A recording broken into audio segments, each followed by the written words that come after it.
ରାଉରକେଲା ସହରରେ ସାବିତ୍ରୀ ବ୍ରତ ପାଳନ ପାଇଁ ବିଭିନ୍ନ ମନ୍ଦିରରେ ମହିଳାଙ୍କ ଭିଡ଼। ଆଜି ସାବିତ୍ରୀ ଅମାବାସ୍ୟା ଏବଂ ସ୍ୱାମୀଙ୍କ ଦୀର୍ଘାୟୁ କାମନା କରି ମହିଳାମାନେ ସାବିତ୍ରୀ ବ୍ରତ ପାଳନ କରିଛନ୍ତି। ଏହି ଅବସରରେ ରାଉରକେଲା ରେଲୱେ କଲୋନୀ ସ୍ଥିତ କାଳୀ ମନ୍ଦିର ପରିସରରେ ବଟ ବୃକ୍ଷ ମୂଳରେ ବହୁ ସଂଖ୍ୟାରେ ମହିଳାଙ୍କ ଭିଡ଼ ଦେଖିବାକୁ ମିଳିଥିଲା। ବିବାହିତ ମହିଳାମାନେ ବଟଗଛ ତଳେ ରୀତିନୀତି ଅନୁଯାୟୀ ପୂଜା କରିବା ପରେ ପଣ୍ଡିତଙ୍କ ଦ୍ୱାରା ବ୍ରତ ପୁସ୍ତକ ପାଠ କରାଯାଇଥିଲା।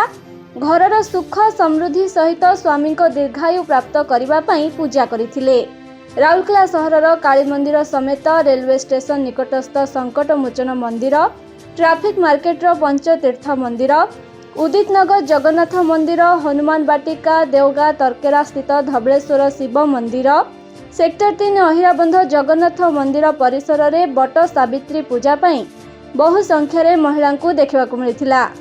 ଏଥିସହିତ ବିଶ୍ରାଡାହାର ରୋଡ ସ୍ଥିତ ଶ୍ୟାମ ମନ୍ଦିର, ପାନପୋଷ କାଳୀ ମନ୍ଦିର ଏବଂ ବେଦବ୍ୟାସ ମନ୍ଦିର ପରିସରରେ ମହିଳାଙ୍କ ବଟ ସାବିତ୍ରୀ ପୂଜାକୁ ନେଇ ଭିଡ଼ ଦେଖିବାକୁ ମିଳିଥିଲା।